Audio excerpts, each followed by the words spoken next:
Hello everyone, once again welcome back to our YouTube channel. तो आज के इस क्लास में chapter number 4 issue of debenture के प्रैक्टिकल क्वेश्चन को डिस्कस करने वाले हैं। इससे पहले हमने लेसन नंबर 1, 2 एंड 3 के प्रैक्टिकल क्वेश्चन को डिस्कस कर लिया है। तो अगर आपने किसी भी लेसन के प्रैक्टिकल क्वेश्चन को मिस कर दिया है तो आप इसी प्लेलिस्ट में जाके उसको ईजिली देख सकते हो। तो आज के इस क्लास में हम ये समझने वाले हैं कि किसी भी कंपनी के द्वारा जब डिबेंचर्स को इशू किया जाता है, मतलब डिबेंचर्स का मतलब होता है ऋण पत्र, तो कंपनी जब अपने ही कंपनी के ऋण पत्र को जब पब्लिक में सामान्य जनता में इशू करते हैं तो पूरा जो प्रोसेस रहता है, पूरा जो मेथड रहता है वो किस तरीके से रहता है, साथ ही कंपनी अपने बुक्स में किस तरीके से इस एंट्री को कंप्लीट करते हैं, उन्हीं सारी के बारे में आज की इस क्लास में हम डिस्कस करने वाले हैं और सभी प्रैक्टिकल क्वेश्चन को कंप्लीट करेंगे। तो क्लासेस आपके लिए काफ़ी ज़्यादा हेल्पफुल होने वाला है। So please watch this video till the end for better understanding. So now let's start our class. And ये आज की इस क्लास का चैप्टर आउटलाइन है। इसके थ्रू आप ये समझ सकते हो कि यहाँ पे जितने भी कॉन्सेप्ट आपको दिखाई दे रहा है इन्हीं सब के बेस्ड पे सारे प्रैक्टिकल क्वेश्चन आने वाले हैं। तो इन सारे कॉन्सेप्ट के अगर थियोटिकल पोर्शन को अगर आपने नहीं देखा है तो हमारी एक और प्लेलिस्ट है जिसमें मैंने आपको कॉर्पोरेट अकाउंटिंग के सभी लेसन के थ्योरी को मैंने आपको उसमें समझाया, डिस्कस किया। तो अगर आपने किसी भी लेसन के थ्योरी पोर्शन को नहीं समझा है तो आप उस प्लेलिस्ट की हेल्प ले सकते हो और थियोटिकल और प्रैक्टिकल दोनों ही तरीके से कॉर्पोरेट अकाउंटिंग की प्रिपरेशन आप स्टडी विद चैनल के साथ में कर सकते हो। तो अब स्टार्ट करते हो अपनी क्लास को कि किस तरीके से इशू ऑफ डिबेंचर्स को कंप्लीट किया जाता है। एंड जैसे कि आपको पता है कि डिबेंचर को जब इशू किया जाता है तो उसके लिए काफ़ी सारे अकाउंटिंग ट्रीटमेंट किया जाता है। तो क्वेश्चन को स्टार्ट करने से पहले आपको पता होना चाहिए कि किस कंडीशन में किस एंट्री को यहाँ पे लिख के दिखाया जाता है, क्योंकि कुछ जो एंट्री होती है वो आपको पता होना चाहिए, क्योंकि अमाउंट को वहाँ पे फाइंड आउट करना तो आप समझ सकते हो कि किस तरीके से निकाला जाता है, लेकिन साथ साथ ही आपको ये पता होना चाहिए कि जब अपने ही डिबेंचर्स को ड्यू किया जाएगा तो क्या लिखेंगे, जब अपने ही डिबेंचर्स के अमाउंट को रिसीव किया जाएगा तो किस तरीके से किया जाएगा, एट पार पे, प्रीमियम पे, डिस्काउंट, ये पूरा किस तरीके से वर्क करता है। इसके लिए पहले आपको एंट्री की लर्निंग होनी चाहिए, मतलब कि यहाँ पे जितने भी आपको यहाँ पे एंट्री जो दिखाई दे रहे आप इनको ज़रूर से लर्न कर लेना। चाहे आप इसको कॉन्सेप्चुअली, मतलब कि कॉन्सेप्ट को समझ के याद करो, चाहे आप इसको सिंपली याद करो, बट आपको ये याद होना चाहिए, तभी आप प्रैक्टिकल क्वेश्चन को कर सकते हो। अदरवाइज़ आपको पता नहीं चलेगा कि किस कंडीशन में किस एंट्री को वहाँ पे लिख के दिखाना है। तो देखो यहाँ पे कुछ एंट्री है, जैसे कि एप्लीकेशन मनी को रिसीव करेंगे तो किस तरीके से लिखा जाता है, अलॉटमेंट को किस तरीके से किया जाता है। इसी के साथ में इंस्टॉलमेंट पे, जैसे कि डिबेंचर्स का जो अमाउंट होता है, ज़रूरी नहीं है कि हमारे डिबेंचर्स होल्डर एक साथ ही पूरा पेमेंट कर दे, हो सकता है कि वो इंस्टॉलमेंट का यूज़ करे। इंस्टॉलमेंट का मतलब है कि वो टोटल अमाउंट को कुछ कुछ भागों में, मतलब कि उसको डिवाइड करके कुछ कुछ अमाउंट को हर एक टाइम पे आपको वहाँ पे प्रोवाइड करे या पेमेंट करे। तो यहाँ पे इंस्टॉलमेंट का भी यूज़ किया जाता है। तो हर एक कंडीशन की नॉलेज आपको होना चाहिए। और ये जो थियोटिकल पोर्शन है अगर आपने नहीं देखा तो आप ज़रूर से देखना, देन उसके बाद में आप प्रैक्टिकल क्वेश्चन करोगे तो आपको ज़्यादा क्लियरिटी मिलेगी। क्यों मिलेगा? क्योंकि यहाँ पे जितने भी ऐसे आपको ये एंट्री दिखाई दे रहा है, यहाँ पे ये नहीं है कि आपको इसको रटना है, रटते नहीं है इसको कॉन्सेप्ट के तौर पर समझते हैं। हर एक काम जो है एक प्रोसेस पे, एक स्टेप पे वर्क करता है कि सबसे पहले किस काम को कंप्लीट किया जाएगा, फिर क्वेश्चन को सोल्व करने से पहले एक बार एंट्री को आप अच्छे तरीके से कर लेना। तो अब डिस्कस करते हैं वन बाय वन सभी क्वेश्चन को। क्वेश्चन को स्टार्ट करने से पहले मैं आपको क्वेश्चन समझा देती हूँ, इसकी हिंदी बता देती हूँ कि क्वेश्चन में क्या बताया गया है, किस तरीके से है। सबसे पहले बताया गया है कि एक्स लिमिटेड नाम से एक कंपनी है जिन्होंने अपने 1000 डिबेंचर जो है इशू किए हैं, और जो पर डिबेंचर है, मतलब कि हर एक डिबेंचर जो है वो 10 रुपये का, मतलब कि एक डिबेंचर जो है वो 10 रुपये का, आप इस तरीके से समझ सकते हो। और ये जो 8% है ये इसके ऊपर इंटरेस्ट को शो करता है। जब इनके ऊपर इंटरेस्ट लगता है तब इसका यूज़ किया जाता है। इशू के टाइम पे इसका इतना लेना नहीं है, हमें इसके पर जो इनका पर डिबेंचर का जो अमाउंट है इससे हमें मतलब है अपने क्वेश्चन के अकॉर्डिंग। तो यहाँ पे है कि एक्स लिमिटेड जो कंपनी है इन्होंने अपने 1000 डिबेंचर्स को इशू किया है और जो पर डिबेंचर है वो 10 रुपये का है। इसी के साथ में कंपनी ने तो इसको इशू कर दिया, लेकिन कंपनी ने बताया कि उनका जो अमाउंट है वो 3 रुपीज़ पर डिबेंचर के हिसाब से अपने एप्लीकेशन के टाइम पे रिसीव करेंगे, ₹4 के अकॉर्डिंग अलॉटमेंट पे, ₹3 के according first and final call पे। इसी के साथ में कंपनी ने गोट की एप्लीकेशन 950। अब गोट एप्लीकेशन का मतलब क्या है कि देखो कंपनी क्या करते हैं, अपने अकॉर्डिंग अपने डिबेंचर को इशू करते हैं कि वो 1000 शेयर 1000 डिबेंचर को इशू करेंगे या 2000 करेंगे। मतलब कि कंपनी अपने अकॉर्डिंग चलते हैं कि उन्हें कितनी अमाउंट की ज़रूरत है। लेकिन ऐसा हमेशा पॉसिबल नहीं हो पाता है कि कंपनी ने जितने डिबेंचर को इशू किया है हमेशा उतने ही डिबेंचर होल्डर हमारे डिबेंचर्स को परचेज़ कर ले। कई कंडीशन में क्या होता है कि कंपनी ने जितना डिबेंचर को इशू किया है उससे कम एप्लीकेशन हो जाते हैं। कई बार क्या हो जाता है कि कंपनी ने जितने डिबेंचर को इशू किया है उससे ज़्यादा डिबेंचर्स के लिए वहाँ पे एप्लीकेशन आ जाते हैं। तो ये हम क्वेश्चन के अकॉर्डिंग करेंगे। इस क्वेश्चन में जो एप्लीकेशन है वो कम आए हैं। कितना कम आया है? 50 डिबेंचर कम आए हैं। देखो 1000 डिबेंचर को इशू किया गया था लेकिन कंपनी के पास में एप्लीकेशन आए हैं 950, मतलब कि 950 डिबेंचर के लिए। तो ये हमारे पास में इंफॉर्मेशन है। इसके बेस पे हमें जनरल एंट्री को कंप्लीट करना है। तो देखो यहाँ पे कैश बुक दे रखा है। हमेशा ये ध्यान में रखना कि जब भी एग्ज़ाम में आप इस तरह के क्वेश्चन को सॉल्व करोगे तो पहले कैश बुक को मत बनाना, पहले आप जनरल एंट्री को कर लेना। इसको आप ऊपर नीचे कर लोगे, इससे कोई भी गलत नहीं माना जाता है। तो आप ऐसा मत सोचना कि पहले कैश बुक ही बना जाएगा, पहले आप जनरल एंट्री कर सकते हो। क्यों कर सकते हो? क्योंकि कैश बुक में आपको डायरेक्टली यहाँ पे अमाउंट दिखाना होता है। अब ये अमाउंट ऐसे आएगा कैसे, पहले तो आपको फाइंड आउट करना पड़ेगा, देन उसके बाद में ही आप यहाँ पे शो करके दिखाओगे। तो दिखाने से पहले मतलब कि कैश बुक में सभी अमाउंट को प्रेजेंट करने से पहले आपको अमाउंट पहले फाइंड आउट कर लेना चाहिए।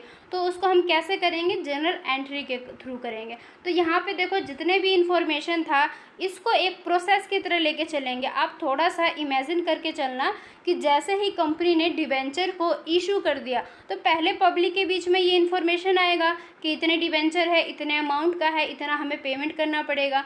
तो जो इंटरेस्टेड पर्सन होंगे जो कि हमारे डिबेंचर होल्डर्स माने जाते हैं वो वहाँ पे एप्लीकेशन के लिए भेजेंगे। तो सबसे पहले क्या होगा? एप्लीकेशन की एंट्री होगी। तो एप्लीकेशन के लिए एंट्री क्या लिखते हैं हम?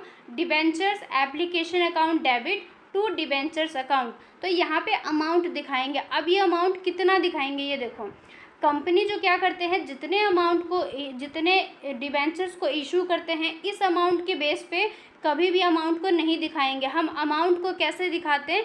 एक्चुअल में कंपनी के पास में कितना एप्लीकेशन आया है, क्योंकि आप 1000 का तो कोई मीनिंग ही नहीं रह गया, क्योंकि कंपनी के पास में तो डिबेंचर के लिए जो इशू है वो 950 के लिए आया। तो कंपनी को अपने डिबेंचर्स के लिए जो पूरा इशू का जो पूरा मेथड है, पूरा प्रोसेस है, वो इस अमाउंट के अकॉर्डिंग लेके चलना होगा। तो देखो यहाँ पे 950 को अगर आप इस एप्लीकेशन के 3 से मल्टीप्लाई करोगे तो आपका अमाउंट आएगा 2850। देखो यहाँ पे मैंने साथ साथ लिख भी दिया है, इसकी PDF मैं आपको टेलीग्राम पे भी शेयर कर दूँगी। तो आप यहाँ से क्या है, किसी भी अमाउंट में आपको कन्फ्यूज़न नहीं रहेगा। जो बिल्कुल सिंपल तरीके से है वो मैं आपको इस तरीके से ही करके दिखा दूंगी, लेकिन जो थोड़ा सा डिफ़िकल्ट है वो मैं आपको नोट्स में मतलब कि कॉपी पे सॉल्व करके बताऊंगी। तो यहाँ पे देखो सिंपल है, ज़्यादा टफ नहीं है। तो 950 को अगर आप 3 से मल्टीप्लाई करोगे तो आपका आंसर आएगा 2850। हमने शो करके दिखा दिया। चलो एप्लीकेशन की बात यहाँ पे ख़त्म हो गई। एप्लीकेशन के बाद में अलॉटमेंट किया जाता है। अलॉटमेंट क्या है? एप्लीकेशन के बाद वाला स्टेप है जिसमें कंपनी क्या करते हैं, अलॉटमेंट पे कुछ ना कुछ अमाउंट को रिसीव करते हैं। जैसे कि आपने सुना होगा कि इंस्टॉलमेंट पे पेमेंट किया जाता है, कई हर फील्ड में किया जाता है। तो सेम ऐसे ही डिबेंचर्स में डिबेंचर्स होल्डर एप्लीकेशन के टाइम पे ही सारा अमाउंट पे नहीं करते हैं। कुछ वो एप्लीकेशन पे करते हैं, कुछ अलॉटमेंट पे करते हैं, कुछ फर्स्ट कॉल पे एंड कुछ फाइनल कॉल पे। तो यहाँ पे देखो अलॉटमेंट पे करेंगे। अब अलॉटमेंट का अमाउंट किस तरीके से पे किया जाएगा? इसके पर रुपीज़ से। तो अलॉटमेंट का जो पर रुपीज़ है 4 रुपीज़ है और टोटल डिबेंचर्स कितने हैं? 950। सो अगर आप 950 को 4 से मल्टीप्लाई करोगे तो आपका आंसर आएगा 3800। तो यहाँ पे 3800 इस तरीके से हम इसको दिखा देंगे। उसके बाद में होगा फर्स्ट एंड फाइनल कॉल। तो debenture first and final call account debit to debentures account. तो यहाँ पे देखो अब ये जो 3 है इस 3 को मैंने कैसे लिखा है यहाँ पे देखो, मैं आपको साथ साथ शो करके दिखाऊंगी। यहाँ पे फर्स्ट एंड फाइनल कॉल जो है यहाँ पे 3 रुपीज़ पर दे रखा है, मतलब कि पर डिबेंचर। तो 950 को अगर आप 3 से मल्टीप्लाई करोगे तो आपका आंसर आएगा 2850। ये पूरा हो गया हमारा जनरल एंट्री कंप्लीट। अब हम बनाएंगे कैश बुक। अब कैश बुक को देखो किस तरीके से बनाया जाता है। हमारे पास में जितना भी कैश है या तो आता है या तो जाता है, दो ही चीज़ होता है, या तो किसी भी कंपनी में कैश आएगा या तो कैश जाएगा। तो देखो यहाँ पे डिबेंचर्स के एप्लीकेशन के टाइम पे हमें अमाउंट रिसीव हुआ था 2850, तो हम यहाँ पे दिखा देंगे 2 डिबेंचर एप्लीकेशन में 2850। देन उसके बाद में हमें रिसीव हुआ था अलॉटमेंट के टाइम पे। देखो कैश बुक में क्या है कि या तो अमाउंट रिसीव होगा या तो अमाउंट का पेमेंट होगा। तो जितना अमाउंट हमें रिसीव हुआ है जहाँ जहाँ से, तो हम सभी को यहाँ पे दिखा देंगे इस साइड में, लेफ़्ट साइड में। तो यहाँ पे देखो एप्लीकेशन के टाइम पे इतना अमाउंट रिसीव हुआ तो हमने डिबेंचर एप्लीकेशन करके इतना अमाउंट लिख दिया। अलॉटमेंट के टाइम पे हमें 3800 मिले हैं, तो डिबेंचर अलॉटमेंट लिख के हम लिख देंगे 3800। देन उसके बाद में debenture first and final call पे हमें इतना अमाउंट रिसीव हुआ है, इसको भी दिखा देंगे। अब क्या करोगे, कैश बुक को भी तो क्लोज करना पड़ेगा ना हमें, तभी तो लास्ट में पता चलेगा कि कैश बुक का जो बैलेंस है वो पॉजिटिव है या नेगेटिव है। तो यहाँ पे देखो इन सभी को टोटल कर लोगे, टोटल करने पे आया 9500, मतलब कि 9500 रुपये। अब आप इसको क्लोज डाउन कर दोगे। ये जो CD लिखा है इसका मतलब होता है क्लोज डाउन, जब हम खाते को बंद करने लग जाते हैं कि हमारे जो खाते हैं चाहे कैश बुक हो चाहे दूसरे हो, तो यहाँ पे बैलेंस को शो करता है।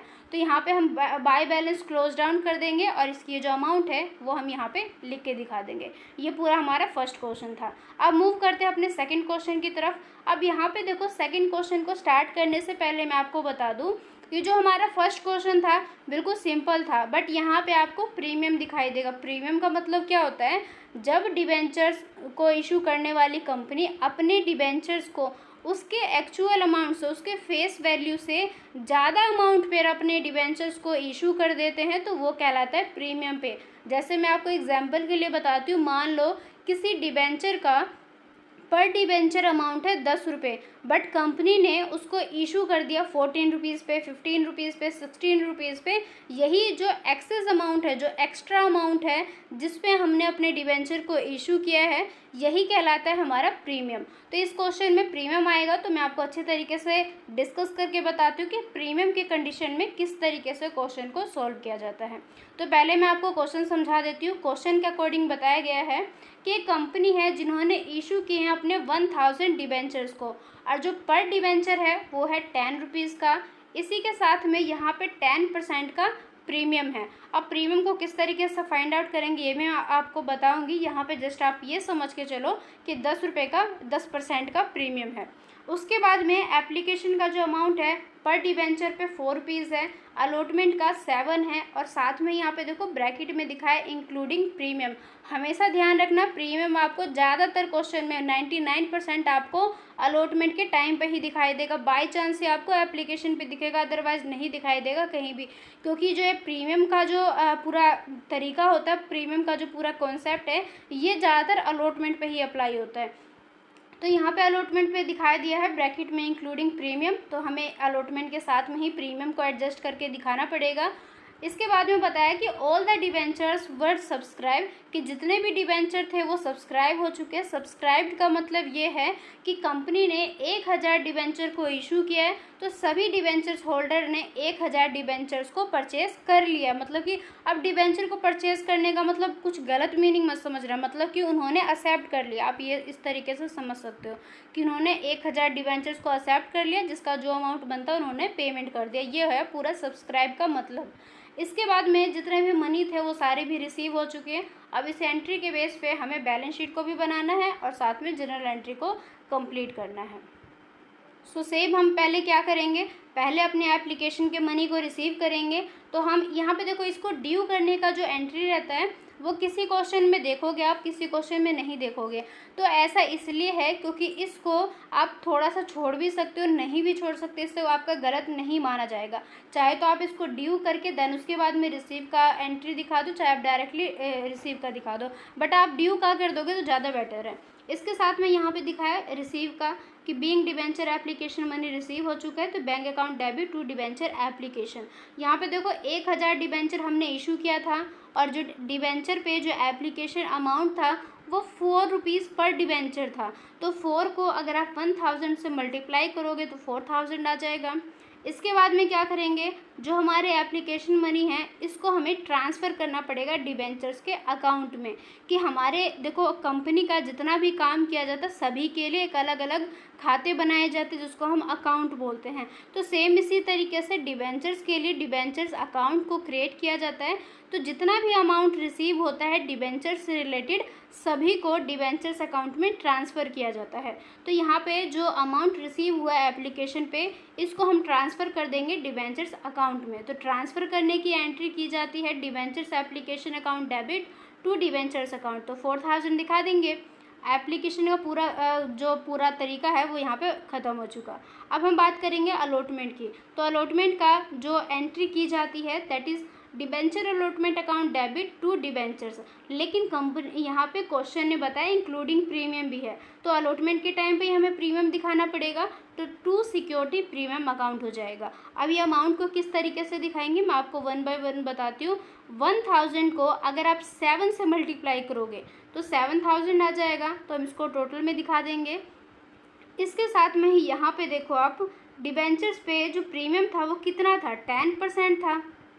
तो अगर आप इस 10 का 10% निकालोगे मतलब कि 10 का ही 10% निकालोगे तो आपका आंसर कितना आएगा, 1 आएगा। इट मीन्स हमारा जो प्रीमियम है उसका अमाउंट है 1 रुपीज़ पर डिबेंचर।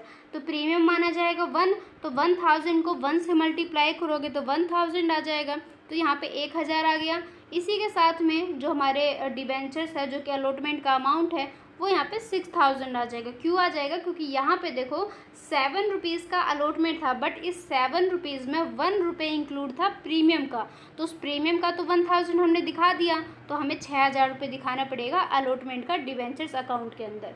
तो इस तरीके से पूरा अलॉटमेंट को कंप्लीट किया जाएगा और अलॉटमेंट अमाउंट को रिसीव करने का हम एंट्री लिखेंगे bank account debit to debenture allotment account. और अलॉटमेंट का टोटल अमाउंट था हमारा 7000 का, तो 7000 को यहाँ पे हम शो कर देंगे। इसी के साथ में ही क्वेश्चन ने कहा था बैलेंस शीट भी तैयार करनी है हमें, तो बैलेंस शीट को भी सेम तैयार कर देंगे। बैलेंस शीट का फॉर्मेट आपको पता होना चाहिए कि बैलेंस शीट का फॉर्मेट किस तरीके से रहता है। ये लेंथी भी हो सकता है, शॉर्ट भी हो सकता है, डिपेंड ऑन क्वेश्चन के अकॉर्डिंग चलते हैं। तो क्वेश्चन में हमारा इतना खास मतलब कि इतना ज़्यादा कोई पूरा लेंथी नहीं है जो हमें बड़ा सा बैलेंस शीट बनाना पड़े। जो हमारे पास में अवेलेबल है हम उसके बेस पे ही बनाएंगे। तो सबसे पहले शेयर होल्डर फंड है जिसमें रिजर्व एंड सरप्लस दिखाएंगे, तो 1000 आ जाएगा। 1000 किस तरीके से है, क्योंकि ये इक्विटी एंड लाइबिलिटीज़ के अंदर है। फिर नॉन करंट लाइबिलिटीज़ ये भी सेम है। लॉन्ग टर्म बोरोविंग आ गया हमारा 10000 का। अब ये 10000 किस तरीके से आया ये देखो आप, यहाँ पे जो 1000 की डिबेंचर थे इसको आप 10 से मल्टीप्लाई करोगे तो 10000 आ जाएंगे। इट मीन्स कंपनी के पास में 10,000 का पूरा डिबेंचर्स आ गया, मतलब कि ऋण पत्र आ गए कंपनी के पास में 10,000, जो कि कंपनी के लॉन्ग टर्म बोरोविंग के अंदर आएंगे, नॉन करंट लाइबिलिटीज़ के अंदर। ये इसका हेडिंग है, ये इसका सब हेडिंग है। तो यहाँ पे 10,000 आ गया, दोनों को प्लस कर देंगे तो 11,000 आ जाएगा। तो इस तरीके से पूरा सेकंड क्वेश्चन था। इसके बाद में ही जो हमारे एसेट्स को भी दिखाना पड़ेगा, क्योंकि देखो बैलेंस शीट में तो सब कुछ दिखाना होता है, एसेट्स भी लाइबिलिटीज़ भी। अब हमने यहाँ पे लाइबिलिटीज़ को ख़त्म कर दिया, लाइबिलिटीज़ का हमने टोटल कर दिया। अब हम एसेट्स को दिखाएंगे। यहाँ पे देखो एसेट्स में हमारे पास में कैश एंड कैश इक्विवेलेंट है 11,000 का। 11,000 किस तरीके से आया, देखो ये जो अमाउंट है 11,000 का बेशक कंपनी के ऊपर ऋण है, ये कंपनी के लिए एज अ लोन है, बट आया तो कैश है ना कंपनी के पास में, तो कंपनी को इसको कैश एंड कैश इक्विवेलेंट के अंदर मतलब इस हेडिंग के अंदर दिखाएंगे 11,000। और जैसे कि आपको पता ही है बैलेंस शीट का दोनों साइड का डेबिट साइड और क्रेडिट साइड दोनों इक्वल माना जाता है, तभी हमारा बैलेंस शीट करेक्ट है, अदरवाइज रॉन्ग है। तो यहाँ पे दोनों साइड का 11,000 आ गया, मतलब कि हमारे जो बैलेंस शीट है वो बिल्कुल सही है। अब यहाँ पे नोट्स टू अकाउंट दिखा दिया है कि किस तरीके से जो अमाउंट आए। देखो बैलेंस शीट के बाद में नोट्स टू अकाउंट बनाने का मतलब ये है कि आप मतलब कि आप क्लियर करना चाहते हो कि सारे अमाउंट किस तरीके से आए। जैसे मैं आपको क्वेश्चन में एक एक अमाउंट बताती हूँ कि किस तरीके से लिखा गया है। सेम इसी तरीके से बैलेंस शीट के अमाउंट को भी यहाँ पे नोट्स टू अकाउंट में दिखाया जाता है, जिससे सभी अमाउंट हमें क्लियरली पता चल सके। तो नोट्स टू अकाउंट बनाना ज़रूरी नहीं होता है, बट अपने क्वेश्चन को और ज़्यादा इफेक्टिव और ज़्यादा क्लैरिटी लाने के लिए हम नोट्स टू अकाउंट को भी बना के दिखा देते हैं। तो अगर आपके एग्जाम में इस तरीके से क्वेश्चन आता है तो आप बनाना, उससे आपको इससे फुल मार्क्स मिलते हैं, क्योंकि एग्जामिनर को भी पता चल जाता है कि आपने पूरा सॉल्व करके बिल्कुल क्वेश्चन को क्लियरली बताया है। तो ये पूरा कॉन्सेप्ट था हमारा 2 क्वेश्चन का। अब मूव करते हैं अपने क्वेश्चन नंबर 3 की ओर। अब क्वेश्चन नंबर 3 में आपको दिखाई देगा डिस्काउंट। अब डिस्काउंट का मतलब क्या होता है, जैसे अभी अभी हमने प्रीमियम का कॉन्सेप्ट देखा कि प्रीमियम की कंडीशन में जो डिबेंचर्स है वो अपने फेस वैल्यू से ज़्यादा पे इशू किया जाता है। इसका जस्ट एक अपोजिट कर दो कि अगर आप अपने डिबेंचर्स का मान लो 10 रुपये का है और अपने 10 रुपये के डिबेंचर को अगर आप 8 रुपये में 7 रुपये में इस तरीके से इशू करते हो तो ये कहलाता है डिबेंचर्स पे डिस्काउंट। तो डिस्काउंट वाले क्वेश्चन को भी सॉल्व करते हैं। पहले मैं आपको क्वेश्चन समझा देती हूँ। राज लिमिटेड नाम से एक कंपनी है जिन्होंने इशू किए अपने 1000 डिबेंचर्स, और जो पर डिबेंचर है वो है 10 रुपीज़ का, डिस्काउंट है 10% और अमाउंट को रिसीव किया गया है इस तरीके से, मतलब कि 4 रुपीज़ पर डिबेंचर मिला है हमें एप्लीकेशन के टाइम पे और 5 रुपीज़ मिला है हमें ऑन अलॉटमेंट के टाइम पे। अब 5 रुपीज़ 4 रुपीज़ का मतलब ये मत समझना कि 4 रुपये 5 रुपये, ये पर डिबेंचर दिया गया हर एक डिबेंचर पे। जैसे कि अगर आप पेन खरीदने जाओगे, हर एक पेन आपको एक मान लो एग्जाम्पल के लिए 10 रुपये का, चाहे आप 2 पेन लो तो 20 रुपये देना पड़ेगा, 3 लोगे तो 30 रुपये देना पड़ेगा। इस तरीके से आपको पर पेन का रुपये देना पड़ेगा 10 रुपीज़। तो सेम इसी तरीके से डिबेंचर्स का भी कॉन्सेप्ट है, ये 10 रुपीज़ 5 रुपीज़ इस तरीके से दिया जाता है।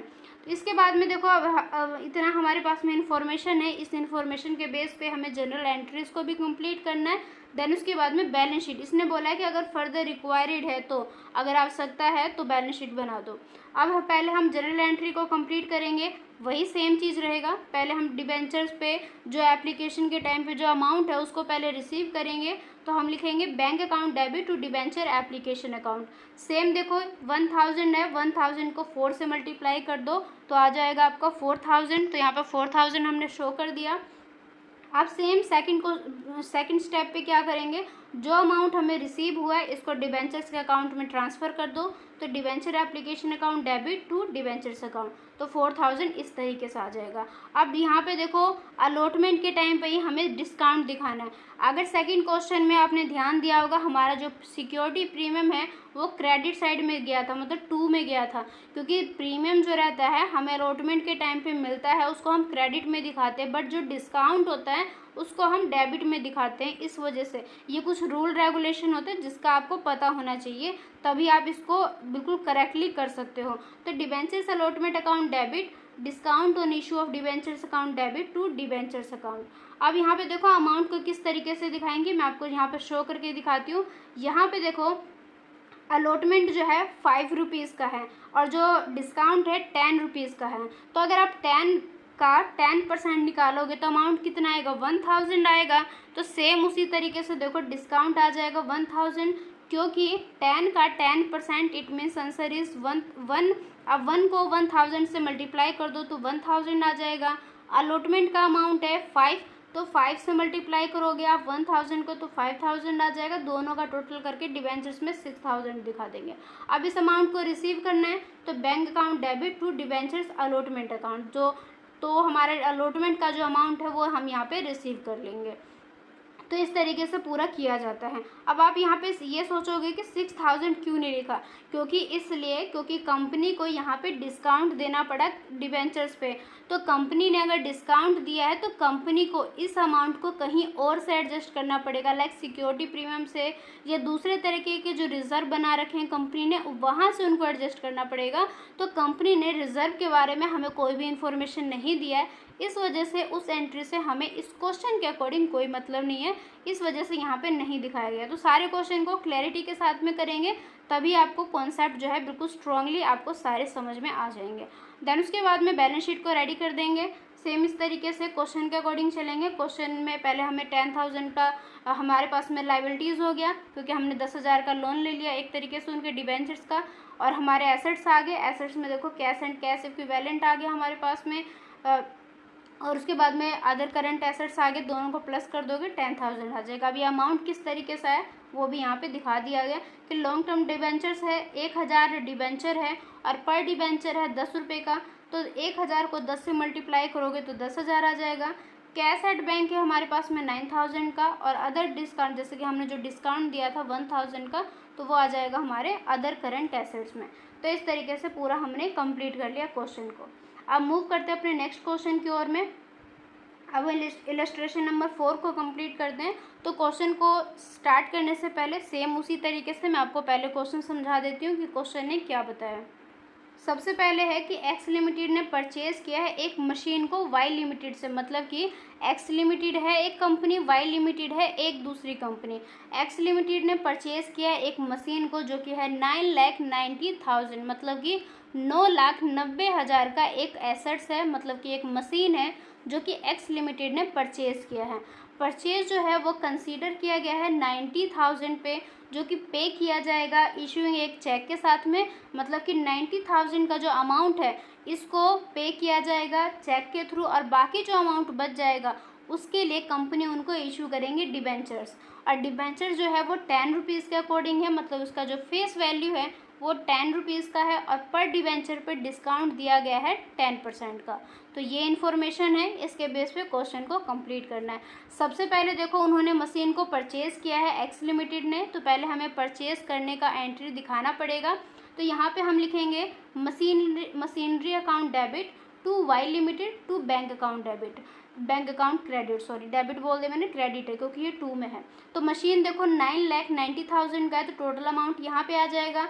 क्वेश्चन ने हमें क्या बोला था कि 90,000 को वो अपने बैंक से, मतलब कि चेक के थ्रू पे करेंगे। अब चेक के थ्रू पे करेंगे इट मीन्स हमारे बैंक से अमाउंट जाएगा, तो बैंक अकाउंट में दिखा देंगे 90,000 और 9,90,000 में से अगर आप 90,000 को माइनस करोगे तो आपका आंसर आएगा 9 लाख, तो 9 लाख को यहाँ पे हम शो कर देंगे। तो इस तरीके से हमने परचेज़ करने का कर दिया।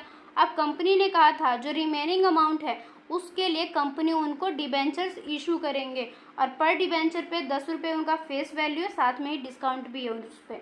तो देखो किस तरीके से दिखाएंगे, Y limited account debit, discount on issue of debentures account debit to debentures account. यहाँ पे सेम उसी तरीके से दिखा देंगे। जो वाई लिमिटेड है उनको हमें पे करना है कितना 9 लाख, तो 9 लाख को दिखा देंगे। डिस्काउंट कितने का हो गया 10% का डिस्काउंट है ना, अगर आप 10 का 10% निकालोगे तो 1 आएगा, 1 को मल्टीप्लाई कर दो 1 लाख से तो 1 लाख आ जाएगा, दोनों को प्लस करोगे तो 10 लाख आ जाएगा। तो इस तरीके से छोटा सा ही क्वेश्चन था। इसके बाद में देखो यहाँ पे कॉन्सेप्ट है, तो मतलब क्वेश्चन इतना ही था, ज़्यादा लेंथी नहीं था, छोटा सा ही क्वेश्चन था। अब देखो एग्जाम में भी इसी तरीके से क्वेश्चन आते हैं, बस आपको समझ में आना चाहिए। इतना सा क्वेश्चन करके ही आपको फुल मार्क्स मिल सकते हैं, क्योंकि आपको ऑलरेडी पता ही है कि एक होता है थ्योरेटिकल पोर्शन, एक होता है प्रैक्टिकल पोर्शन। तो अगर प्रैक्टिकल वाले क्वेश्चन को आप करते हो तो आपको फुल मार्क्स मिलते हैं, वही अगर आप थ्योरी करके आते हो तो उसमें भी मार्क्स मिलते हैं बट फुल मार्क्स मिलने के कम चांसेस होते हैं, वही प्रैक्टिकल में फुल चांस होते हैं। अगर आपका क्वेश्चन ठीक है तो आपको फुल मार्क्स मिलेगा।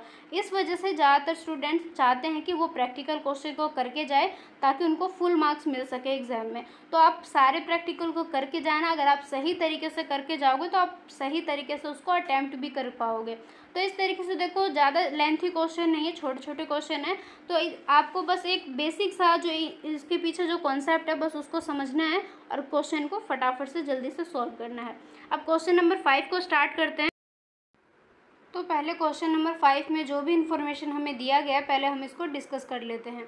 तो सबसे पहले बताया कि कंपनी के पास में प्रेजेंटली, मतलब कि अभी अभी कंपनी के पास में प्रेजेंटली, मतलब कि जिस टाइम पे इन्फॉर्मेशन को गिवन किया गया था 10 लाख का उनके पास में डिबेंचर है जो कि आउटस्टैंडिंग है और उसको रिडीमेबल करना है आफ्टर 4 ईयर्स के बाद में, कि जैसे ही 4 साल हो जाएगा वैसे ही कंपनी को इस डिबेंचर का रीपेमेंट करना पड़ेगा। उसके साथ में ही कंपनी ने करंट ईयर में, मतलब कि जो चल रहा था ईयर, उसी ईयर में कंपनी ने एक लोन लिया 5 लाख का, जिसे उन्होंने ICICI बैंक से लिया था और इसका पेबल करना है, मतलब इसका जो पेमेंट है वो 7 ईयर्स के बाद में किया जाएगा। इसी के साथ में कंपनी के पास में सिक्योरिटी भी है 8 लाख का और ये पूरा इन्फॉर्मेशन था। इसके बेस पे हमें यहाँ पे डिबेंचर से रिलेटेड और बैलेंस शीट को तैयार करना है कंपनी का, और साथ साथ ही हमें लोन को भी दिखाना है कि किस तरीके से हम लोन को बैलेंस शीट में या जब हम इसको लेते हैं, मतलब कि जब आप लोन को किसी बैंक से लेते हो तो किस तरीके से एक कंपनी के अंदर एंट्री को कंप्लीट की जाती है। तो ये पूरा हमारा क्वेश्चन के अकॉर्डिंग इन्फॉर्मेशन था। अब हम इसको सॉल्व करते हैं। तो देखो आपकी ये जो पूरा PDF दे रखा है इसमें 2 मेथड दे रखे हैं, जैसे आप यहाँ पे देख सकते हो, फर्स्ट मेथड और एक और मेथड है सेकंड मेथड। तो 2 मेथड दे रखे हैं इस क्वेश्चन को सॉल्व करने का। मैं आपको दोनों ही मेथड बताऊंगी, आपको जो सही लगेगा, जो सूटेबल रहेगा, जो आपको ईजी लगेगा, आप उसको एग्जाम में लेके चलना, मतलब कि उस तरीके से ही आप उसको सॉल्व करना। तो देखो पहले फर्स्ट मेथड की बात कर लेते हैं। फर्स्ट ऑफ ऑल देखो, कंपनी ने ये डिबेंचर जो है, कंपनी ने पहले ही बता दिया कि कंपनी के पास में इतने का डिबेंचर है, मतलब पहले से ही है। इसका मतलब इसका इशू या इससे इशू से रिलेटेड जो भी कामकाज था वो पहले ही हो चुका। तो हमें यहाँ पे दिखाने की ज़रूरत नहीं है, क्योंकि वो पहले ही हो चुका सारा काम। हमें यहाँ पे क्या ज़रूरत है, क्योंकि कंपनी ने करंट ईयर में, मतलब कि कंपनी ने इसी साल में लोन लिया, तो हमें लोन की एंट्री को दिखाना पड़ेगा, क्योंकि लोन जो है उसी साल में लिया गया है जिस साल में पूरा इन्फॉर्मेशन हमें गिवन किया गया है। तो देखो अगर आप लोन लेते हो किसी बैंक से, या कोई कंपनी ही अगर किसी बैंक से लोन लेते हो तो उनके पास में कैश रिसीव होता है। अगर उनके पास में कैश रिसीव हुआ है, इट मीन्स उनके पास में बैंक में अमाउंट आ गया। अब हमें पता है जैसे कि हमारी जो डबल एंट्री का जो पूरा सिस्टम है, इसके अलावा भी काफ़ी सारे अकाउंटिंग सिस्टम है। तो सबसे पहले देखो हमारे पास में कैश रिसीव हुआ तो बैंक अकाउंट डेबिट हो जाएगा, क्योंकि हमारे पास में अमाउंट रिसीव हुआ है। तो bank account debit to ICICI bank loan account, तो यहाँ पे 5 लाख आ जाएगा। तो इस तरीके से लोन की एंट्री कर देंगे। बस हमें इतना ही यहाँ पे जनरल एंट्री को कंप्लीट करना है। अब आप सोचोगे कि यहाँ पे एक ही एंट्री क्यों किया गया है, तो यहाँ पे इसलिए क्योंकि यहाँ पे किसी और चीज़ से रिलेटेड यहाँ पे कोई भी इन्फॉर्मेशन आपको नहीं दिया गया। ये डिबेंचर आपके काफ़ी पहले से हैं, तो पहले से है तो हमें वो उसके जो इशू का पूरा सिस्टम है, पूरा जो प्रोसेस है वो पहले ही हो चुका है। इस वाले क्वेश्चन के अकॉर्डिंग सिर्फ और सिर्फ हमें बैंक से अमाउंट रिसीव हुआ एज ए लोन पे, तो हम बस इसको दिखाएंगे। इसके अलावा हमें और किसी एंट्री को दिखाने की यहाँ पे ज़रूरत नहीं है। अब हम तैयार करेंगे बैलेंस शीट। अब बैलेंस शीट में देखो क्या क्या दिखाएंगे। फर्स्ट ऑफ ऑल देखो, कंपनी ने अगर लोन लिया तो कंपनी के ऊपर दायित्व बन गया, मतलब कि कंपनी के ऊपर लायबिलिटीज़ बन गई। तो कंपनी को उसको दिखाना पड़ेगा नॉन करंट लायबिलिटीज़। ये इसका हेडिंग है, मतलब कि हेडिंग ये है, इसका सब हेडिंग ये है और इसका भी सब हेडिंग ये है। तो लॉन्ग टर्म बोरोविंग में हम दिखा देंगे 15 लाख। अभी 15 लाख कैसे आए ये भी मैं आपको शो करके दिखाती हूँ। देखो कंपनी के पास में ये डिबेंचर है, तो डिबेंचर जो है जिसको हम ऋण पत्र बोलते हैं, तो ये भी तो कंपनी के ऊपर एक लोन ही माना जाएगा, क्योंकि कंपनी ने एक लिमिटेड टाइम के लिए, जैसे कि 4 ईयर्स बोला है, तो 4 साल के लिए डिबेंचर्स पे एज अ लोन के टाइप में लिया। देखो डिबेंचर एक पत्र होता है जिसके बेस पे अमाउंट को लिया जाता है, लेकिन एक तरीके से इसको उधारी माना जाता है। इस वजह से ये भी कंपनी के ऊपर लायबिलिटी बन गई। इसके साथ में ही कंपनी ने बैंक से भी 5 लाख का लोन लिया था, तो दोनों अमाउंट का अगर आप प्लस करोगे तो 15 लाख हो गया। तो कंपनी के पास में जो लायबिलिटी है वो वहाँ पे उनके पास में 15 लाख का हो गया। इसके साथ में ही देखो यहाँ पर नोट्स टू अकाउंट भी दे रखा है। नोट्स टू अकाउंट का मतलब ये है कि जो अमाउंट है 15 लाख, ये किस तरीके से है वो यहाँ पे गिवन किया गया। तो मैंने आपको ऑलरेडी बता ही दिया कि उन्होंने डिबेंचर थे उनके 10 लाख के, और उनका ICICI बैंक से उन्होंने जो लोन लिया था वो तो 5 लाख का। दोनों को प्लस कर देंगे तो 15 लाख आ जाएगा। तो इस तरीके से दिखा देंगे। ये था हमारा फर्स्ट मेथड, ज़्यादा लेंथी नहीं था, आपको समझ में आ गया होगा, क्योंकि यहाँ पे जस्ट हमने एक लोन की एंट्री करी है जनरल एंट्री में, और एक बैलेंस शीट में हमने इसके लायबिलिटी को शो किया है। अब इसी के साथ में जो सेकंड मेथड है ये भी मैं आपको डिस्कस करके बता देती हूँ। देन इसी के जो सेकंड मेथड है इसको भी डिस्कस करेंगे, ताकि आपको जो आसान लगेगा आप उसके अकॉर्डिंग क्वेश्चन को सॉल्व करना है। तो देखो सबसे पहले सेम वैसे ही करेंगे। हमें लोन रिसीव हुआ है तो bank account debit to ICICI bank loan आ जाएगा, तो यहाँ पे 5 लाख आ जाएगा। Debenture suspense account debit to debenture आ जाएगा, इसमें 8 लाख आ जाएगा। अब ये 8 लाख क्यों है ये भी मैं आपको बताती हूँ, क्योंकि यहाँ पे देखो कंपनी के पास में जो सिक्योरिटी है वो है 8 लाख का। तो कंपनी जब 4 साल के बाद में अगर इस 10 लाख का जो पेमेंट करेंगे डिबेंचर्स का, और उस टाइम पे अगर कंपनी के पास में कोई दूसरा अदर रिजर्व अगर अवेलेबल नहीं है, तो उस कंडीशन में कंपनी इस सिक्योरिटी का यूज़ करेंगे। क्योंकि अगर दूसरे रिजर्व रहते तो हो सकता है कि क्वेश्चन के अकॉर्डिंग हम उनको भी यूज़ करते, लेकिन यहाँ पे कोई दूसरा रिजर्व नहीं है, कोई दूसरा सिक्योरिटी नहीं है। तो यहाँ पे जब 4 साल के बाद में इसको पेमेंट किया जाएगा तो इस सिक्योरिटी का यूज़ करेंगे। तो इस वजह से यहाँ पे जो डिबेंचर सस्पेंस अकाउंट है, इसमें हम डिबेंचर का ये जो अमाउंट है जो कि सिक्योरिटी के बेस पर दे रखा है, वो हम यहाँ पे सस्पेंस अकाउंट में ट्रांसफ़र करके शो करके दिखाएंगे। तो ये तो हो गया एंट्री इसकी। अब सेम इसको बैलेंस शीट को तैयार करना है। पहले हम लॉन्ग टर्म बोरोविंग के अंदर 23 लाख को दिखाएंगे। अब 23 लाख किस तरीके से है वो यहाँ पे देखो नोट्स टू अकाउंट में शो करके दिखा रखा है कि कंपनी के पास में जो डिबेंचर है वो है 10 लाख के थे, 10 लाख के। और कंपनी के पास में जो सिक्योरिटी था देखो issue as collateral security for loan payable in 7 years. तो ये सिक्योरिटी जो है ये है तो डिबेंचर्स के लिए ही, तो इसका डिबेंचर्स के लिए ही पेमेंट किया जाएगा। तो 8 लाख ये हो गया और 5 लाख जो उन्होंने लोन लिया था, तो इस तरीके से 23 लाख जो अमाउंट है वो इनके नॉन करंट लाइबिलिटीज़ में आ जाएगा। तो नॉन करंट लाइबिलिटीज़ के लॉन्ग टर्म बोरोविंग के अंदर इसको शो करके दिखाएंगे।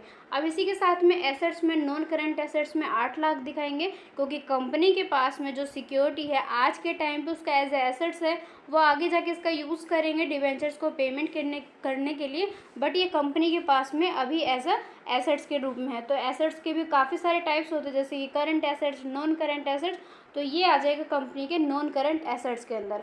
और अगर आप ये सोचते हो कि नॉन करंट एसेट्स के अंदर क्यों आया, करंट के अंदर क्यों नहीं आया, तो इसके लिए पहले आपको बैलेंस शीट के फॉर्मेट को देखना पड़ेगा, जो कि हम अपने आगे वाली क्लास में डिस्कस करेंगे फाइनेंशियल स्टेटमेंट वाले में कि कौन सा टर्म किसके अंदर आता है। यहाँ पे इस क्वेश्चन को सॉल्व करने के लिए आपको ऑलरेडी पता ही होना चाहिए कि कोई भी जो अमाउंट है वो किस कॉलम के मतलब किस हेडिंग के अंदर आएगा, ये आपको पता होना चाहिए, तभी आप इसको ट्रांसफ़र करके दिखाओगे। तो ये पूरा हमारा क्वेश्चन था, क्वेश्चन नंबर 5 ये कंप्लीट हो गया। अब क्वेश्चन नंबर 6 को डिस्कस करते हैं। तो देखो यहाँ से हमारे क्वेश्चन नंबर 6 स्टार्ट है, तो इसको अभी हम डिस्कस करते हैं। इसके अंदर देखो ए से लेके ई तक के पॉइंट दे रखे, सभी पॉइंट को मैं आपको डिस्कस करके बताऊंगी 1 बाय 1। तो देखो पहले जो इसका जो ए पॉइंट है इसके अकॉर्डिंग अगर हम बात करें तो यहाँ पे बता रखा है कि 5000 के डिबेंचर्स है उनके पास में, जो कि पर डिबेंचर है 100 रुपये का, और इसी के साथ में कंपनी ने उसको एट डिस्काउंट पे मतलब 5% के डिस्काउंट पे कंपनी ने इसको इशू किया था, और कंपनी को रिडम्पशन करना है एट पार पे। देखो इस वाले क्वेश्चन में मोस्ट इंपॉर्टेंट क्वेश्चन है, एग्जाम में इस तरह के क्वेश्चन आपको काफ़ी देखने को मिल सकता है, क्योंकि यहाँ पे देखो इस क्वेश्चन में हम इशू और रिडम्पशन दोनों को एक साथ लेके चलेंगे। बाकी क्वेश्चन में आपने कुछ क्वेश्चन में इशू का किया होगा कि डिबेंचर्स को इशू किस तरीके से किया जाता है, कुछ क्वेश्चन में हमने ये डिस्कस किया कि जो डिबेंचर है उनका रिडम्पशन मतलब कि रिडीमेबल जो किया जाता है वो किस तरीके से किया जाता है। बट इस क्वेश्चन में दोनों कॉम्बिनेशन के साथ में है, दोनों कंबाइन है, तो हमें दोनों को लेके चलना है। तो इसके लिए देखो किस तरीके से सॉल्व किया जाता है। तो इसको स्टार्ट करने से पहले मैं आपको एक इम्पोर्टेंट चीज़ यहाँ पे दिखा देती हूँ। यहाँ पे देखो बता रखा है कि अगर कंपनी जो डिबेंचर्स का अगर रिडम्पशन और उनका जो इशू है दोनों अगर सेम टाइम पे होता है तो किस तरीके से किया जाता है। इसके लिए यहाँ पे 6 कंडीशन होते हैं। कौन कौन से होते हैं? फर्स्ट ये है कि अगर कंपनी ने अपने डिबेंचर को इशू किया है एट पार पे, रिडम्पशन भी किया है एट पार पे, इशू किया है प्रीमियम पे बट रिडीमेबल किया है एट पार पे, इशू किया है डिस्काउंट पे बट उनका रिडम्पशन किया है एट पार पे। इसी तरीके से इशू हो गया एट पार पे और इनका रिडम्पशन हो गया एट प्रीमियम पे। नेक्स्ट है इशू किया डिस्काउंट पे और रिडम्पशन किया एट प्रीमियम पे। और लास्ट है कि इशू किया एट प्रीमियम पे और रिडम्पशन किया एट प्रीमियम पे। तो देखो 3 कंडीशन होते हैं, एट पार, एट प्रीमियम और एट डिस्काउंट। तो 3 है, अगर 2-2 आप कॉम्बिनेशन लेके चलोगे तो 3 2 जा 6 होते हैं। तो इस तरीके से 6 यहाँ पे कंडीशन जो है बनते हैं। अब 6 कंडीशन में देखो किस तरीके से एंट्री किया जाता है। अगर हमारा जो डिबेंचर है अगर वो इशू किया गया है एट पार पे, अब एट पार क्या होता है वो आपको ऑलरेडी पता ही होगा, क्योंकि अभी तक की क्लास में मैंने कई बार आपको बता दिया कि अगर किसी डिबेंचर का फेस वैल्यू 10 रुपये है और उसको 10 रुपये में ही पर डिबेंचर के हिसाब से इशू कर दिया जाए, that is called at par. Premium में एक्स्ट्रा अमाउंट पे किया जाता है और डिस्काउंट में कम अमाउंट पे किया जाता है। जैसे एग्जांपल के लिए 10 रुपये के डिबेंचर्स को मतलब जो 10 रुपीज़ जो पर डिबेंचर है, अगर 10 के जगह पे उसको 8 रुपये में, 9 रुपये में, 7 रुपये में इशू कर दिया जाए तो वो कहलाता है डिस्काउंट। और 10 रुपये के जगह पे अगर उसको 12, 13 इस तरीके से इशू कर दिया जाए तो वो कहलाता है एट प्रीमियम। तो यहाँ पे देखो अगर उन्होंने इशू किया है एट पार पे और रिडम्पशन भी किया है एट पार पे, तो इस कंडीशन में हमें इस तरीके से एंट्री को लिखना है। इसको आप थोड़ा सा एक तरीके से लर्न कर लेना, ताकि जब भी आप इसको एंट्री करोगे तो आपको पता रहेगा कि किस कंडीशन में किस तरीके से किया जाता है। तो यहाँ पे देखो दोनों ही एट पार है। एट पार है तो यहाँ पे ना तो कोई डिस्काउंट दिखाएंगे ना तो कोई प्रीमियम दिखाएंगे, सिंपल सा दिखाएंगे। अमाउंट रिसीव हुआ तो आप ये दिखा दोगे, अमाउंट पेमेंट के टाइम पे इस तरीके से दिखा दोगे। उसके बाद में नेक्स्ट है कि अगर हमने इशू किया है एट प्रीमियम पे, रिडम्पशन किया है एट पार पे, तो देखो पहले हमें अमाउंट रिसीव होगा, तो यहाँ पे इस तरीके से दिखा दोगे, फिर इसका रिडम्पशन करोगे तो इस तरीके से दिखा दोगे। तो ये पूरी जो एंट्री है ये मैं आपको बेसिक रीड करके बता दूँ, बट फिर भी आपको ये लर्न होना चाहिए, क्योंकि इसके बेस पे ही किया जाएगा, इसमें कोई चेंजेस नहीं कर सकते कि आप इस तरीके से कर लो, इस तरीके से कर लो, तो ऐसा नहीं किया जाता है। इस वजह से आप इसको बस एक बार लर्न कर लेना, क्योंकि जो जितने भी कंडीशन है, इससे पहले की क्लास में अगर आपने देखा होगा तो वहाँ पे मैंने आपको बताया भी था कि किस कंडीशन में किस तरीके से एंट्री को कंप्लीट किया जाता है। तो यहाँ से आप देख लेना, इसको थोड़ा सा लर्न कर लेना। इसके बेस पे आप क्वेश्चन को स्टार्ट करते हैं। तो फर्स्ट क्वेश्चन में जो फर्स्ट कंडीशन है कि 5000 की डिबेंचर है, 100 रुपये पर डिबेंचर है, डिस्काउंट पे उन्होंने इशू किया था, लेकिन रिडम्पशन होगा एट पार पे। अगर सारे जो कंडीशन है, 6 के 6 कंडीशन के सारे एंट्री अगर आपको याद है, लर्न है, तो आप इसको इजीली कर सकते हो। पहले हमें अमाउंट रिसीव होगा तो bank account debit to debenture application and allotment account आ जाएगा।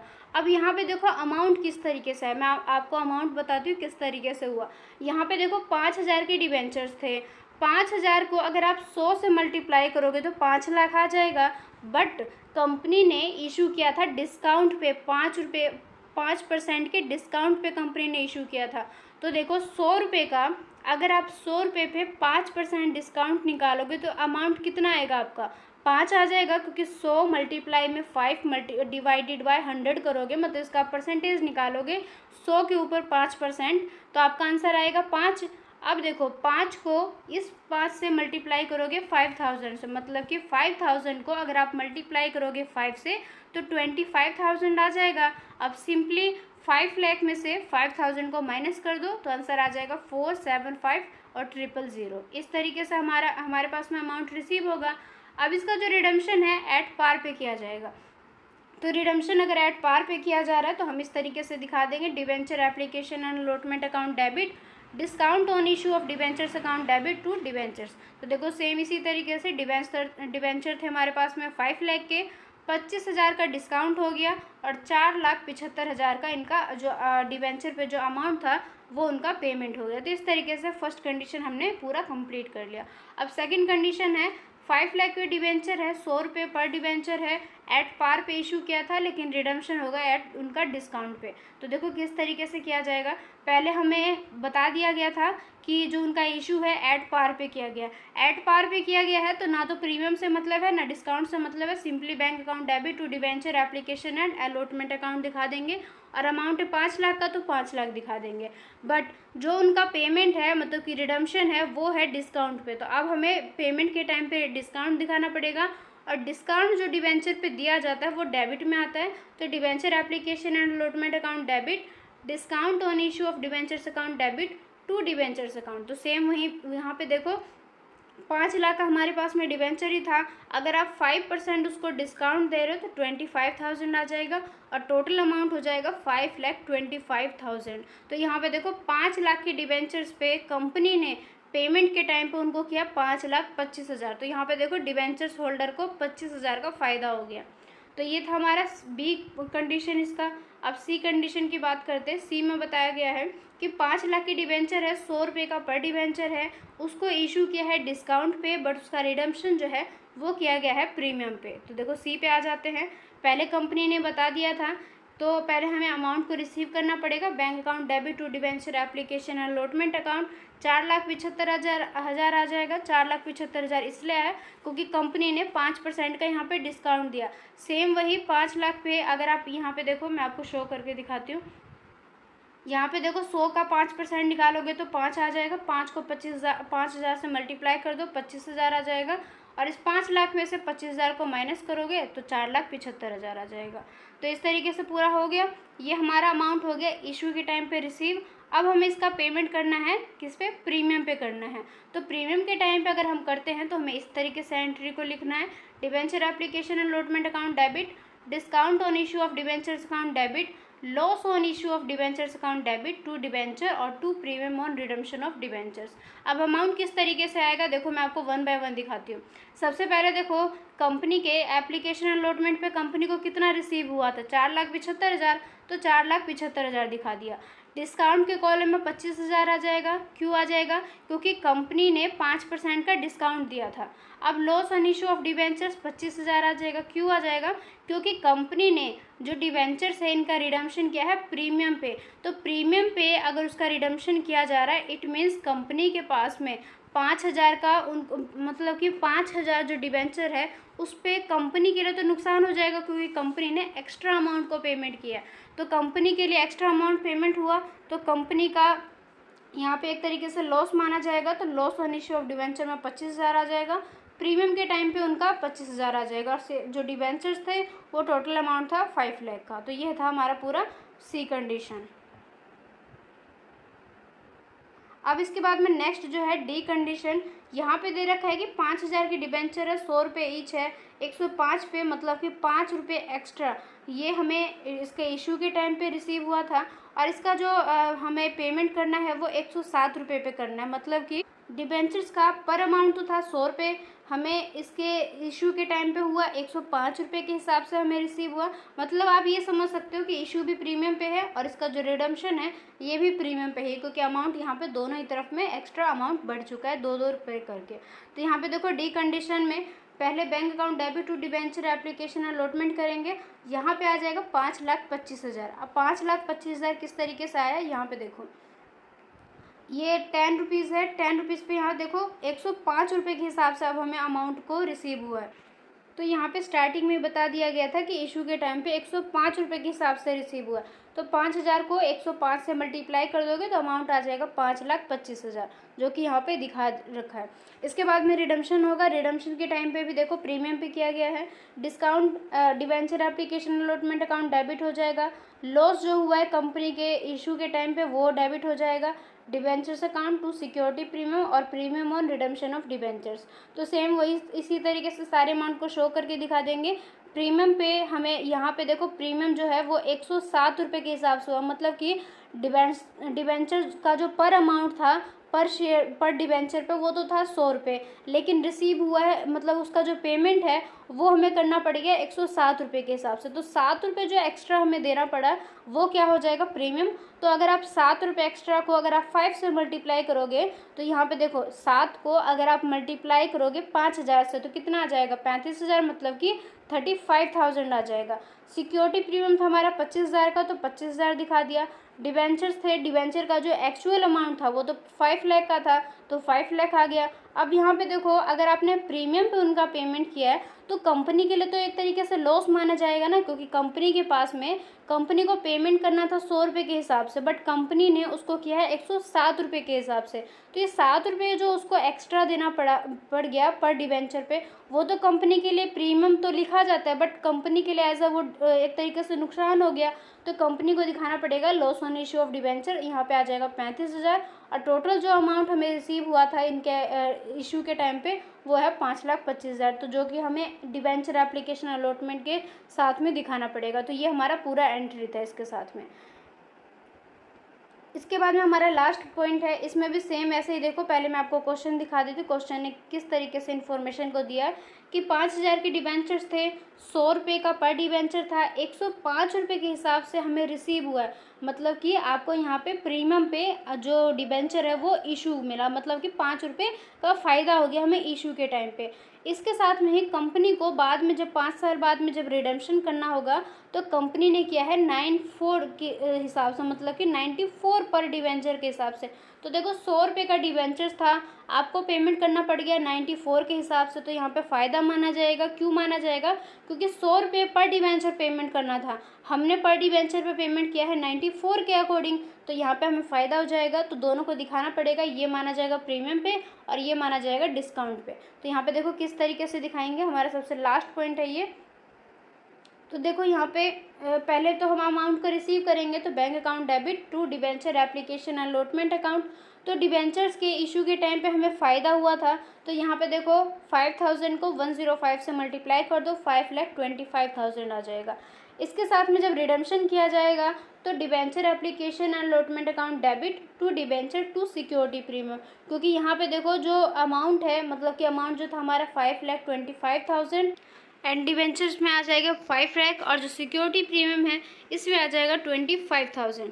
अब आप ये सोचोगे कि यहाँ पे डिस्काउंट पे किया गया था तो डिस्काउंट पे क्यों नहीं दिखाया अमाउंट को, मतलब कि 94 को 5 से मल्टीप्लाई करके क्यों नहीं दिखाया यहाँ पे। तो यहाँ पे देखो नोट्स में दे रखा है क्लियरली कि अगर हम बात करें प्रूडेंस कॉन्सेप्ट के अकॉर्डिंग, तो यहाँ पे देखो प्रूडेंस जो कॉन्सेप्ट है इसका मतलब क्या होता है, एक विवेकपूर्ण अवधारणा। तो आपको पहले से ही पता है कि अकाउंटिंग ट्रीटमेंट में कई तरीके से कॉन्सेप्ट आते हैं। वो कॉन्सेप्ट जो है थियोटिकल पोर्शन में आते हैं, कई तरीके से आते हैं, जैसे कि डबल एंट्री का हो गया, या किस तरीके से हमें पूरा कई सारे ऐसे कॉन्सेप्ट होते हैं तो उसके बेस पे कर चलना होता है। तो ये भी एक कॉन्सेप्ट है जिसको बोलते हैं प्रूडेंस कॉन्सेप्ट। इसके अकॉर्डिंग बोला जाता है कि जब कंपनी अपने प्रॉफिट का रीपेमेंट करती है और साथ में कंपनी का अपने डिवेंचर्स पे भी रीपेमेंट करना है, तो यहाँ पे जो फ़ायदा होता है रीपेमेंट के टाइम पर उसको बुक्ड कर दिया जाता है पहले ही रीपेमेंट ऑफ डिवेंचर के लिए। मतलब कि इधर का फ़ायदा कंपनी अपने डिवेंचर्स के रीपेमेंट के लिए दिखा देती है। तो इस तरीके से देखो यहाँ पे दिखा दिया गया है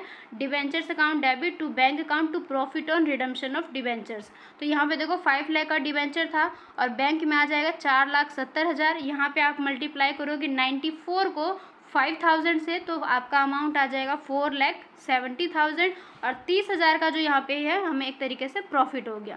तो चाहे आप 30,000 को ऐसे भी फाइंड कर सकते हो, 94 के हिसाब से हमें पेमेंट करना पड़ गया।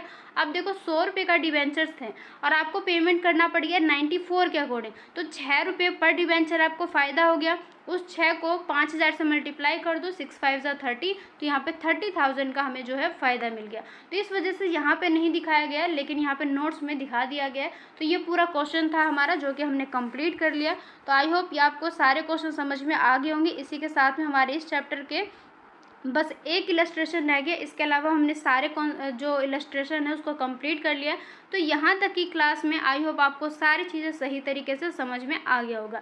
अब डिस्कस कर लेते हैं इस क्वेश्चन को भी। काफ़ी ज़्यादा सिंपल क्वेश्चन है, इसमें ज़्यादा टफ नहीं है जो आपको ज़्यादा टाइम लगे। फटाफट से इसको डिस्कस कर लेते हैं। पहले मैं आपको क्वेश्चन समझा देती हूँ। तो देखो ऑन 1 जनवरी 2015 एक कंपनी है लिमिटेड जिनके पास में 1 लाख की डिवेंचर है, डिस्काउंट है 10% का और पेमेंट करना है कंपनी को। और इसी के साथ में कंपनी के पास में जो एनुअल ड्राइंग है वो है 25,000 के और कंपनी के जो at the end of the first year है इसमें प्रीमियम है 10% का। और बताना है कि कंपनी का जो अमाउंट है लॉस को उसको किस तरीके से राइट ऑफ करेंगे अपने 4 साल के अंदर। तो देखो पहले कंपनी किस तरीके से यूज़ कर रहे हैं अमाउंट का। कंपनी ने पहले स्टार्टिंग में क्या दिया था, उन्होंने इशू किया था 1 लाख डिवेंचर्स के 10% डिस्काउंट भी था, लेकिन कंपनी एनुअल रूप से ड्राइंग करे। ड्राइंग का मतलब क्या होता है कि जब कंपनी अपने ही कंपनी के अमाउंट को निकाल रहे, चाहे पर्सनल यूज़ के लिए, चाहे मतलब किसी न किसी तरीके से वो पर्सनली माना जाता है, इस वजह से वो ड्राइंग में आ जाता है।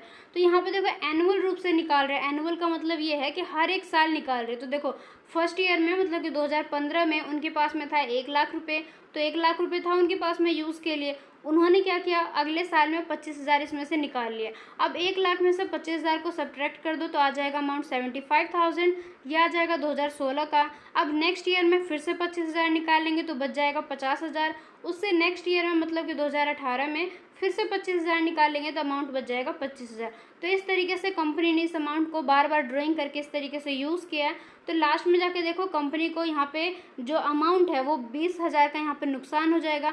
अब कंपनी ने बोला है कि इस लॉस को राइट ऑफ किस तरीके से करेंगे 4 साल में। तो यहाँ पे देखो 1 लाख, 75,000, 50,000 और 25,000, इसका आप रेशो निकाल लो। रेशो कैसे निकाल सकते हो, देखो 30 से 30 सभी का हटा दो।